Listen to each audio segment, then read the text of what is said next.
Hello. So, I wanted to go through the exhibits to Wayfarer's Motion and Limine. Now, Exhibit 1 is Michael Robbins' report, which I've already covered in a video. So I'm not going to go over it again. I'll just post a link to the video.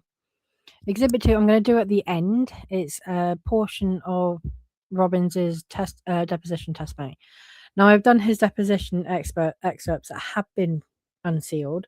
I don't know if this is one that has already been unsealed and I've already covered it once, but just because I can't be sure, and because Wayfarer have specifically highlighted the relevant parts, I'm just going to go over that again, but I'll do it at the end, because the rest of the exhibits are on Pacer, and I don't want to have to pay for them again. I don't want to be timed out, but also these are just quick flick throughs anyway. So I'm going to start with some articles. I'm not going to read the articles. It is more to the reason they put these in, and there are more than one of pretty much identical articles from different news outlets. But the reason they've attached these is to sort of say, hey, look, they're making the case here, and a really good, strong case, that she has just in one Instagram post upset a lot of people to a newsworthy standard by claiming that she's a victim of digital violence. So, and they're saying, Judge, look, actually her statements are relevant, and they go to the heart of, look, she's doing it again. She opens her mouth, she gets backlash, and look, we can now prove that this level of backlash can organically come from Blake Lively. Here's Exhibit 3. That's exactly what they're doing. So this is Blast. Blake Lively sparks fury with digital violence claims, and she did, including from myself. They have included Lauren's tweet. Lauren, who was retweeting Ashley. Both of them people were subpoenaed. Andy, also subpoenaed. Piers Morgan wasn't subpoenaed, but, will probably carry a lot of sway. He has a huge audience.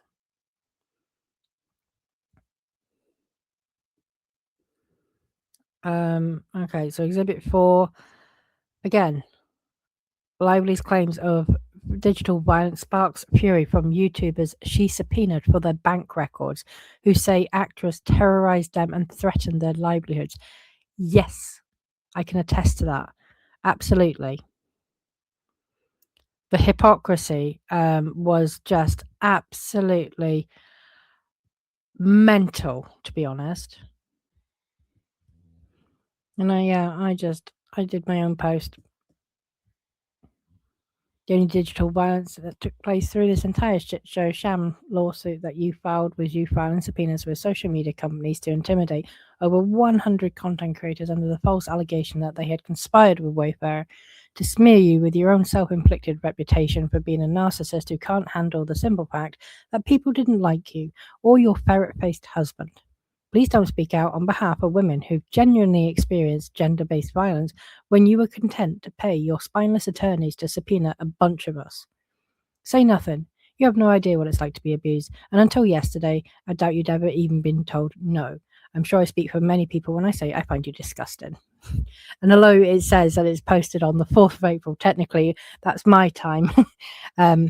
It's 1 o'clock in the morning on the 4th of April, but it was actually 3rd of April for America. So yeah, pissed me off. And we all spoke out about it. So same thing, same tweets, using the same tweets, Andy, Lauren, Candace Owens. Let's continue. What's Exhibit 5? Look, Blake Lively's loud message backfired as online creators react.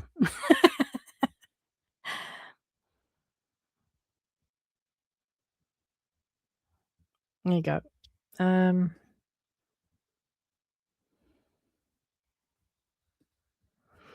So this is the expert report of Aaron Carlotta. Is this the whole thing? I'm not gonna, if it is, I'm not reading it all right now, but I will do a read through actually. Let's try and get through that, see if there's anything else. I will do a read through of that now we've got it. Because I don't think I've been through it. Or have I? No. I don't know.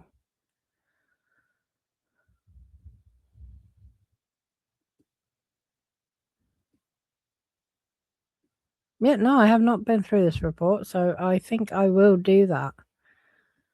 In the week. Right.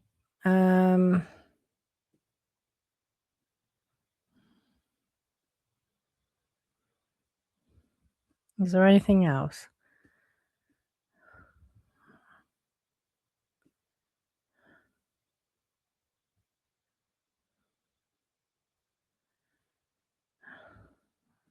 Oh, God. Unfortunately, these reports are incredibly long. Okay, so no, there's nothing more there. All right, let's look at Dr. Michael Robbins' deposition transcript then.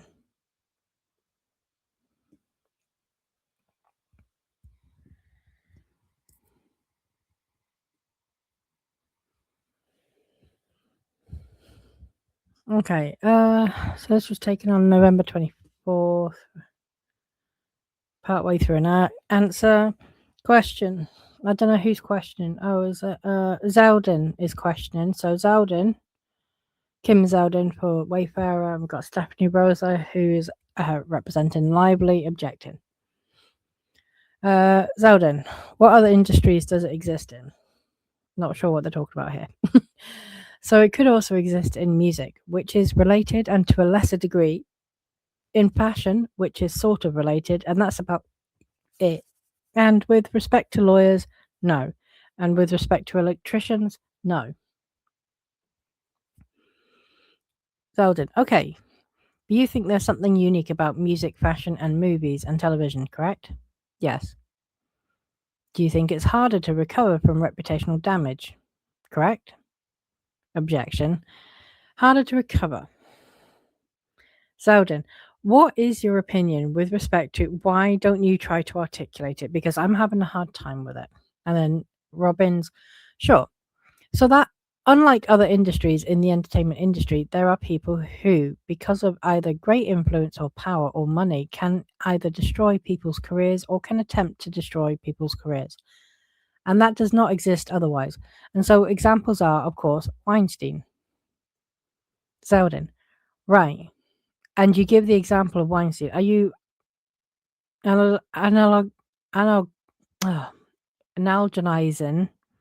Justin Baldoni to Harvey Weinstein? Wow, that was a difficult word. I think it's because it's got the Z instead of an S. I would recognize it with an S. Rosa objects. Robbins, only in the attempt to try and destroy people's careers, but in terms of the amount of influence, no. In terms of the amount of money available, maybe yes, because Mr. Sarovitz was financing a lot of this, and he's apparently a billionaire or something like that. Zeldin, does Mr. Baldoni have the same influence that Mr. Weinstein had? Objection. Now, no. Now, yes, but then no. Well, now he has more influence than Mr. Weinstein had. Yeah, because he's in prison. Mr. Weinstein has none right now, but at the time, no. I mean, I have more influence than Harvey Weinstein right now. Kim Zeldin. All right. And Mr. Baldoni doesn't have as much influence in the industry, in Hollywood and industry, than Ryan Reynolds, correct? Objection. I think that's probably true, but also unlike Weinstein, the way you can try to influence people has changed dramatically, and certainly compared to Alfred Hitchcock, for example, and Tippi Hedren, because now you have social media. That largely didn't exist then. And with enough money, you can do things that you couldn't do before, even if you have less influence, as long as you've got money. Selden. And does Mr. Reynolds have money? Objection. The witness, I'm sorry. Sure he does. Selden. Okay. A lot of money, right? Objection.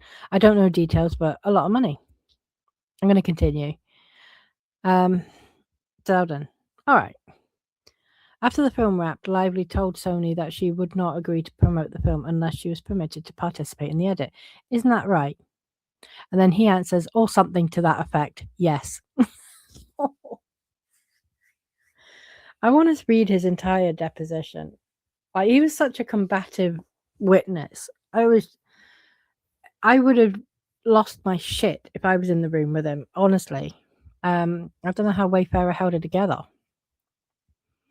Okay. That's interesting. That's interesting. I just wanted to quickly cover those exhibits while we're here. I will do the Aaron Carlotta report now we've got the copy of it, but I'll do it later on, probably in the week, once I've got through the rest of the filings that were relevant last night.